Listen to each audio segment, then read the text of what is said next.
সিদ্ধার্থ রুমে আছো? আসবো? হ্যাঁ ভাই, আরে সাহেব ভাই কেমন আছেন আপনি? এই তো আসেন অবস্থা ভাই, তোমার? আসেন ভিতরে আসেন। তো ভাই কি অবস্থা, কেমন আছেন? আপনাকে তো দিন দুপুরে পাওয়াই যায় না, সারাটা দিন আপনি বাইরে বাইরেই থাকেন। কি অবস্থা আপনার? না রে ভাই, আমি বেশি ভালো না। কেন ভাই, কি হয়েছে আপনার? এই বাসায় আসার পর থেকে আমার রুমে কেউ একজন ঢুকে রাতে। আমি তো রাতে দরজা বন্ধ করে ঘুমাই না। তো হয় কি যে আমি যখন ঘুমাতে গেলাম, ঘুমের মধ্যে কেউ একজন এসে আমার গালে টাচ করে বলতে চড় মারে, থাপ্পড় মারে, এরকম। তো বিষয়টা আসলে হাস্যকর, কেউ শুনলে হাসবে, কিন্তু আমি সিরিয়াসলি বলছি যে আমার মনে হয় যেহেতু আমি আর তুমি এখানে, তুমি ছাড়া কেউ থাকি না, হয়তো তোমার কোনো ফ্রেন্ড স্টাফ বা অন্য কেউ আসে, হয়তো তুমি নিজেও জানো না, এসে আমার রুমে যায়, গিয়ে আমার সাথে এরকম ফাজলামি করতে পারে। তো আমি আজকে আসলাম যে এই বিষয়টা জানানোর জন্য আসলাম যে এরকমটা আমার সাথে হচ্ছে। প্রায় আমি এটাকে বলি নাই, কারণ আমি বিষয়টা তেমন একটা সিরিয়াসলি নেই। ইদানিং খুব বেশি হচ্ছে আমার সাথে। তুমি এই বিষয়টা সম্পর্কে জানো কিনা আমি জানি না। যদি জানো, কেউ কেউ যদি আসে আমার রুমে, আমাকে বলতে পারো, ফ্রি বলতে পারো, কোনো প্রবলেম নেই। না না ভাই, এ কি বলেন আপনি? আমার ফ্রেন্ড সার্কেলরা তো কেউই আসে না, যদিও কেউ আসে ওরা হচ্ছে দিনে আসে, রাতে কেউই আসে না। ওদেরকে যদি আমি কল করে রাতে আসার কথা বলি, কেউই আসে না। দিনে তো ভাই রাতে ভাই এরকম হওয়ার কথা না ভাই। আমার জানা মতো তো ভাই আমি আর আপনি ছাড়া এই রুমে কেউই থাকে না, এরকম তো হওয়ার কথা না ভাই। আর আমিও তো আপনার রুমে যাই না। যেহেতু ভাই আপনি বলতেছেন যে আপনার রাতে এরকম সমস্যা হয়, তাহলে আপনার কাছে আমি একটা অনুরোধ করব, তাতে আমার উপর আপনার কোনো সন্দেহ থাকবে না। আপনি যে সময় ঘুমাবেন আপনার দরজার লকটা বন্ধ করে ঘুমাবেন, তাতে আমার উপর আপনার কোনো সন্দেহ থাকবে না। আসলে বিষয়টা এরকমও না যে শুধুমাত্র যে রাতে আমাকে ডিস্টার্ব করে, ওইরকম না, দিনে দুপুরেও হয়। যেমনটা হচ্ছে যে আমি যখন আহ, বিকেল যখন আমি ফ্রি থাকি, অনেক সময় ফ্রি সময় ঘন্টা দেড় ঘন্টা যখন আমি ঘুমাই, ওই সময়টাতেও কেউ একজন যায় আমার রুমে ঢুকে, এটা আমি ফিল করি, গিয়ে আমাকে থাপ্পড় ছোট থাপ্পড় মারে আমাকে। তো আমার মনে হয় কি যে দিনে দুপুরেও বা যারা আসে তাদেরকেও তোমার বলা উচিত যে আমার রুমে যায় কিনা, ওটা তুমি বইলো ওদেরকে, আমার সাথে এরকম ফাজলামি করছে কিনা, তখন আমি বুঝবো বিষয়টা। কারণ এই বিষয়টা আর কি অস্বাভাবিক একটা জিনিস আমার সাথে ঘটতেছে, আমি নিতে পারতেছি না, ইদানিং খুব বেশি ঘটতেছে, এই জন্যই আমি তোমাকে বললাম। আমার ফ্রেন্ডরা আসে ঠিক আছে, কিন্তু ওরা যদিও দিনে আসে আপনার রুমে তো যাওয়ার কথা না। আচ্ছা ভাই, আমি জিজ্ঞেস করবো ওদেরকে ওরা কখনো আপনার রুমে গেছে কিনা। আমার জানা মতো তো এরকম ওরা করে না। তারপর আমি জিজ্ঞেস করবো ভাই ওরা যায় কিনা। আচ্ছা ঠিক আছে, সমস্যা নাই, তো তুমি ওদেরকে বইলো। আর এখন আমি উঠি, তোমাকে ডিস্টার্ব করলাম। না ভাই, সমস্যা রেস্ট নেই। নিতেছো? না রেস্ট নাও, আচ্ছা, সমস্যা নেই, আচ্ছা। আসি। Okay.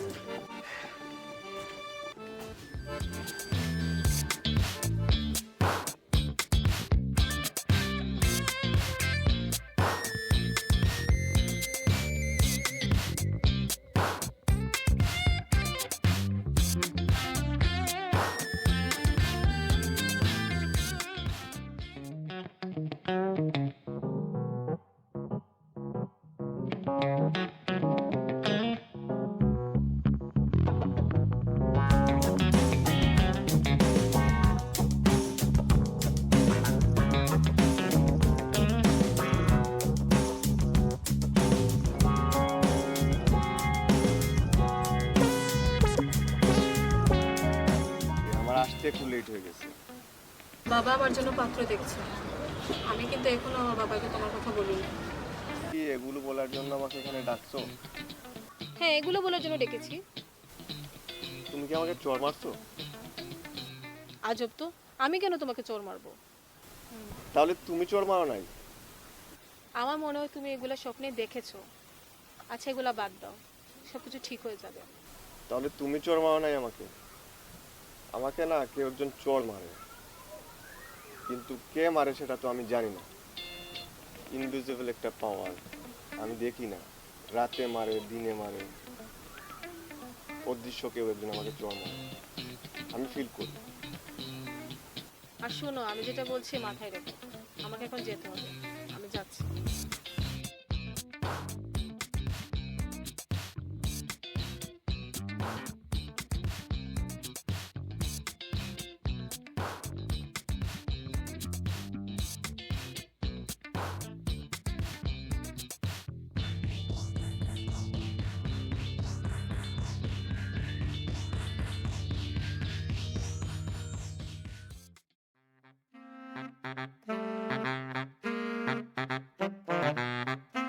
কিরে সিদ্ধার্থ, তোর সমস্যা কি? তুই তো আমার বিপদে না বলে ডাকিস না, বল তোর কি হয়েছে? সমস্যা কি আমি তোরে বলি। সেদিন তোরে বলছিলাম না যে আমার সাথে বড় ভাই একজন রুমমেট থাকে, ওইটাই সমস্যা। ও সেদিন রাত 3টা বাজে আইসা আমার দরজায় ডাকাডাকি করতেছে, বলতেছে দরজা খুললাম। খোলার পরে বলে যে ভাই আপনি কি আমার রুমে আসছিলেন? আমি বললাম কেন ভাই আপনার রুমে আমি কেন যাবো, আমার রুম থাকতে আমি আপনার রুমে কেন যাবো? তখন উনি বলেন যে ভাই আমাকে কেউ হঠাৎ যেন থাবাথাবি করে, মানে থাবর মারছে। উনি উনি কে থাবর মারছে উনি বলতে পারেন। তা আমি জিজ্ঞেস করলাম আপনি কি কাউকে দেখছেন? বলেন না দেখিনি। তাহলে আমার কাছে কেন আসছেন? এই নিয়ে 3বার আমাকে জিজ্ঞেস করছে যে এই সমস্যা ওনার সাথে হচ্ছে। কাউকে কিছু বলে না, শুধু আমাকে জিজ্ঞেস করে উনাকে নাকি কে থাবর মারে। তুই যদি চোরটা না মারো তাহলে চোরটা মারে কে? আরে ভাই আমি তোর রুমের ধারে কাছেই যাই না। উনার রুমের যদি ধারে কাছে আমি যাইতাম তাইলে তো বুঝতে পারতাম কে আসে কে যায়। উনি তো বয়সে আমার সিনিয়র, আমি কিসের জন্য উনার সাথে আমি ফাজলামো করবো? উনি তো সারা দিন রুম তালা মাইরা বাইরে থাকে। যদি রুম খোলা থাকতো তাইলে তো বুঝতাম যে ভিতরে কে আছে বাইরে কে যাইতেছে। তাছাড়া উনার সাথে আমার তেমন কোনো আন্ডারস্ট্যান্ডিং নেই। তাহলে তো আমার মনে হয় এই ঘরে ভুল আছে। আরে দেখ বেড়া, তুইও দেখি ফাজলামো করো। আমি এই রুমে 1.5 বছর ধরে আছি, উনি আসছে মাত্র 3 মাস হচ্ছে। আমার সাথে কোনোদিন এরকম কিছু হয় না। উনি 3 মাসে ওনার সাথে ভূতে ফাজলামো করে উনার সাথে। আরে ভাই ওই বেটার মতো তুইও দেখি ভূতের উপর বিশ্বাস করবে। এই জেনারেশনে ভূত আছে এইরকম কেউ বিশ্বাস করবে? তুইও দেখি ফাজলামো। আরে ভাই আমার মনে হয় এই ঘরে ভুল আছে।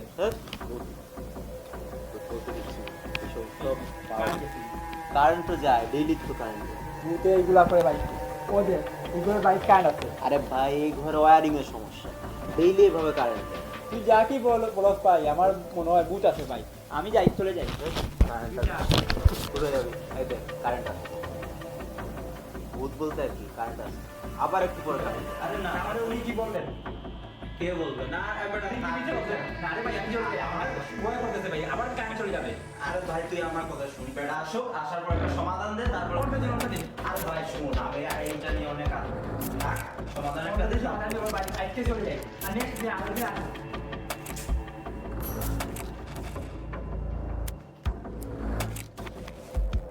আচ্ছা তাহলে যা, বাই।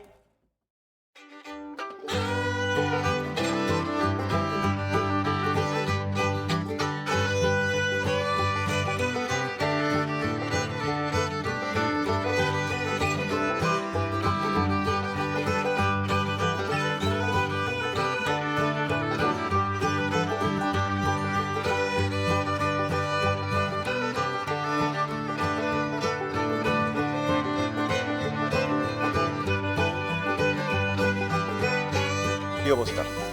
এত সকাল সকাল আমাকে ডাকার কারণ কি? আগামীকাল বাবার পরিচিত একটা পাত্র আমাকে দেখতে আসবে। তোর সমস্যা কি? দেখু আমাকে পাত্রপক্ষ দেখতে আসতেছে, এটাই কোনো সমস্যা না? যদি তাদের আমাকে পছন্দ হয়ে যায় তখন কি হবে? পাত্রী দেখতে আসলেই যে বিয়ে হয়ে যাবে এরকম তো কিছু না। দেখুক, সমস্যা নেই। ধরো তাদের আমাকে পছন্দ হয়ে গেল, তখন কি আমার বাবা আমাকে বিয়ে দিতে চাইবে না? পছন্দ হলে তুমি রিজেক্ট করে দিবা, বলবা তোমার পছন্দ হয় নাই। ওই সময় কিন্তু আমার সিদ্ধান্ত নেওয়ার কোনো অ্যাবিলিটি থাকবে না। এটা শুধুমাত্র আমার বাবার ডিসিশনের উপরই ডিপেন্ড করে। তুমি কি আমাকে চোর মারছো এখন? চোর মারলে কেন? হোয়াট? আমি তোমাকে চোর মারছি? তুমি না আমার ব্যাপারে সিরিয়াস না, তাই বিষয়টাকে তুমি ইগনোর করতে চাচ্ছ। আর শোনো, আমি যা বুঝার বুঝে গেছি। আজকের পর থেকে তুমি আমার সাথে যোগাযোগ করার চেষ্টা করবে না। সোজা হয়ে দাঁড়াও।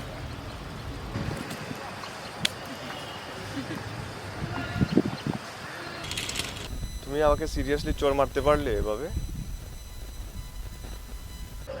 মনে করো আমি তোমার সাথে রিলেশনে যাওয়ার পর আমি মারা গেছি, আমার আত্মা ভূত হয়ে এসে তোমাকে এসে একটা চোর মারছে।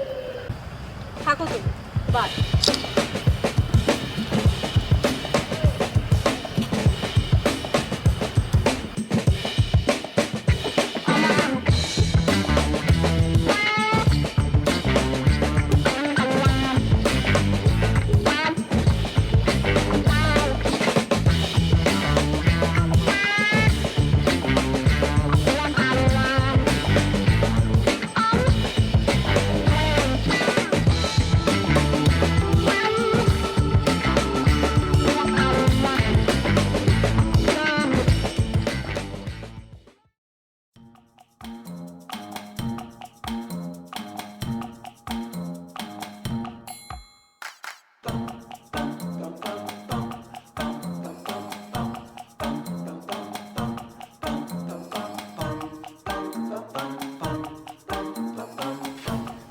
সিদ্ধার্থ আসো নাকি রুমে?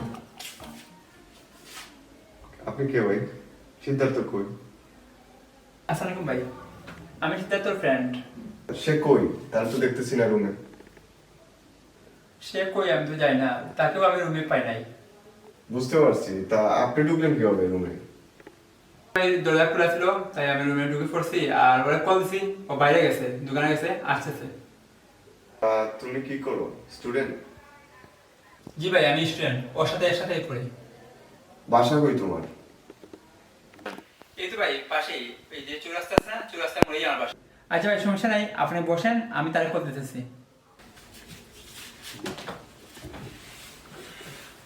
তা কি অবস্থা? কোনো প্রয়োজনে আসছো? নাম কি সায়েম? হ্যাঁ, আমার নাম সাহেব। কেন? আচ্ছা ভাই, শুনলাম আপনাকে জিনগুতি ধরছে, ঘটনা কি সত্যি? আরে জিনে ভূতে ধরছে, এটা তোমারে কে বলছে?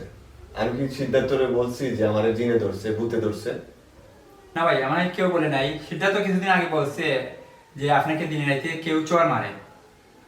তুমি তো আজ তো একটা বেয়াদব। তুমি এইভাবে অনুমান করতে পারলে কিভাবে আমার জিনে ভূতে ধরছে? তুমি বিষয়টা জানো, সবকিছু জানো, সিদ্ধার্থ তোমাকে সবকিছু বলছে, না বুঝে তুমি অনুমান করছো। বেয়াদব মেয়ে তুমি একটা। যাও, রাগ করেন না, সরি ভাই, বসেন, রাগ করেন না ভাই। তুমি আজ তো একটা বেয়াদব মেয়ে। তোমার মতো ছেলের সিদ্ধার্থ জায়গা দেয় কিভাবে আমি বুঝি না।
অবশেষে তোমাকে পাওয়া গেল এতদিন পর।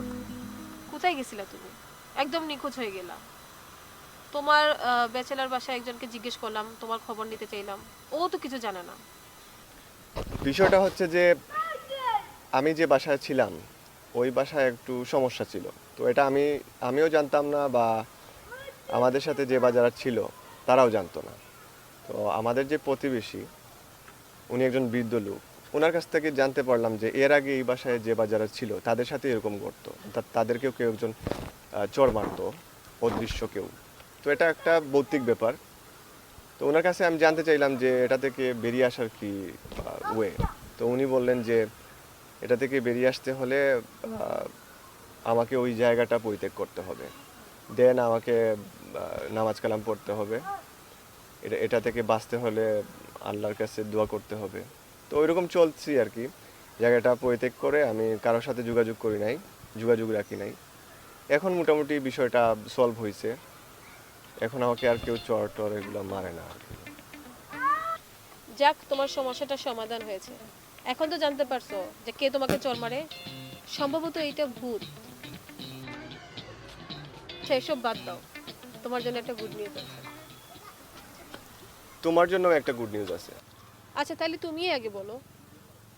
আচ্ছা তুমি আগে বলো, তোমারটা আগে শুনি, পরে আমি বল। আচ্ছা ঠিক আছে, আমিই বলছি। আমার বিয়েটা না ক্যান্সেল হয়ে গেছে। যাক ভালোই হলো। তা এখন আমারটা শুনো, আমার একটা জব হয়েছে। তাই নাকি? এটা তো অনেক গুড নিউজ, তুমি আমাকে আগে বললা না। আচ্ছা ঠিক আছে, চলো আমরা এখন একটু উঠি।